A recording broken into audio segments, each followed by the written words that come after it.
Sex. Sex. Sex. Can you imagine that in the Arab world, the most Googled word in Arabic is sex? I mean, yeah, everybody's Googling it, everybody's trying to watch movies on YouPorn, everybody's obsessed with it, only because it's a taboo. Jumana Haddad is a Lebanese author and journalist who spent decades trying to understand and change the culture of sexual repression in the Arab world. You've written and you've said that to be a woman in the Arab world, or just to be an Arab, means to be a hypocrite. Yeah. What do you mean by To that? a large extent. Either that, or you are willing to pay the price. And the price could be many things. It could be being ostracized, being rejected by your family, being criticized, being attacked, even threatened. But many people choose hypocrisy, which means putting on the mask that would please the others, please the society, please the religious men, and then do in secret whatever you need to do as a human being. I mean, fulfill your own needs and longings. Would I be right to think that in Lebanon, in Beirut, a Christian woman is much more liberated than a Oh, Muslim my woman? dear, I'm sorry. I have to disappoint you. I mean, let me tell you about me. I brought my I've cultural been baggage. raised- I was raised as a Christian in a Greek Catholic family. My parents were way more conservative than a friend of mine who was a Muslim. People always think, especially in the West, that if she's Christian, she's liberated. If she's a Muslim, she's, oppressed. And it's not like that. It depends on the family. It depends on how much traditions and religion matter in that family. When you say everybody's Googling it and watching it, is that healthy? Does that mean there's a sort of a burgeoning sexual liberation that we don't know about? No, it's not this that leads to sexual liberation. What leads to sexual liberation is owning your body and deciding for yourself what you want to do with it. Enter Jasad, or Body in Arabic. Jumana's controversial magazine is a fusion of erotica and serious topics involving sex and the body. I thought I want to start my own magazine as a journalist, and I want to deal with something that we need to talk about. And I thought about, sexuality, but not only sexuality, all the problems and taboos related to the body in the Arab world. Homosexuality, violence, marriage of underage girls, we tackled so many subjects. And how was it received? I mean, do people read it? Everyone bought it. No one admitted buying it. It was literally flying off the shelves. And what reaction did you get from society, from the lots religious? Lots of critiques. Many people tried to stop it. Lots of threats, even death threats. Death But threats? yes, Really? of course, acid threats. Acid threats? Rape threats. I have a folder in my email dedicated to those. Were there many of those here when you started it? Many of who? Those magazines? No, it was the first. Although I have to say that our heritage in Arabic is full with amazing works, like the Perfumed Garden that tackle erotica. They would make you blush.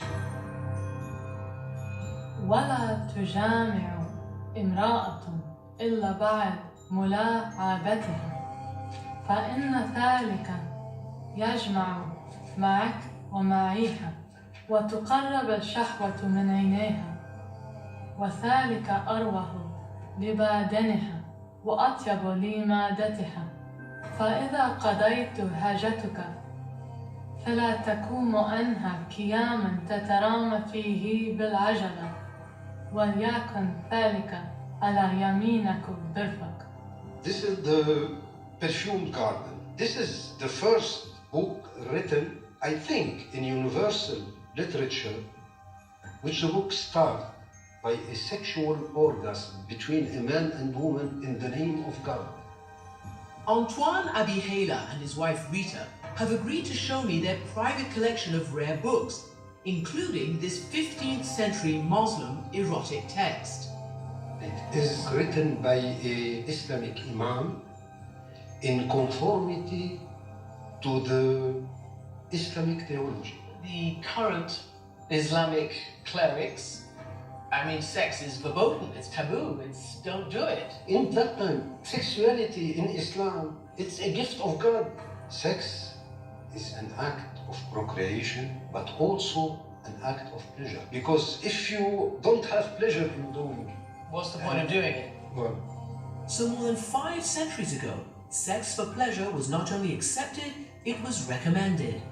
each chapter is related to recommendation. One chapter for the woman, one chapter for the man, to be what she had to do, the man, to be attractive for a woman, to give her satisfaction. But what is really interesting is that it's putting both on the same level.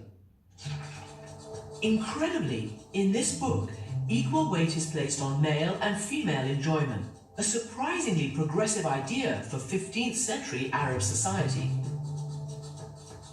Was that surprising for you, Rita? Yes, I am very surprising. What is it like for women here today? La femme ne se sent pas au même niveau que l'homme dans le reste, mais surtout en Orient, on essaie de nous inculper la femme, sexe et mal. So what do you think is the real significance, the importance of this text?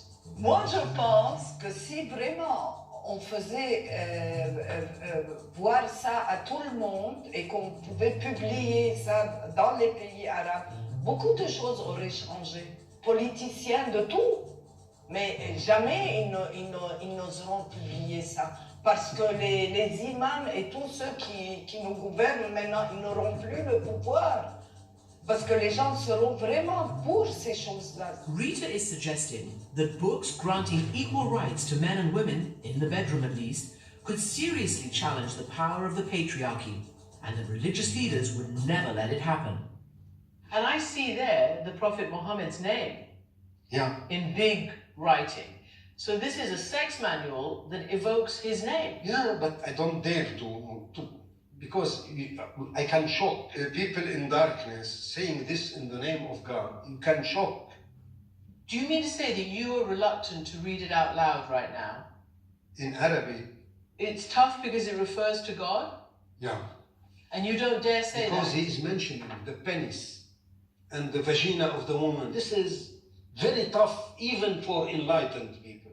You cannot mix God with penis and vagina in the same page, and even if it has been written 500 years ago. You mean today you can't mix it? Yeah.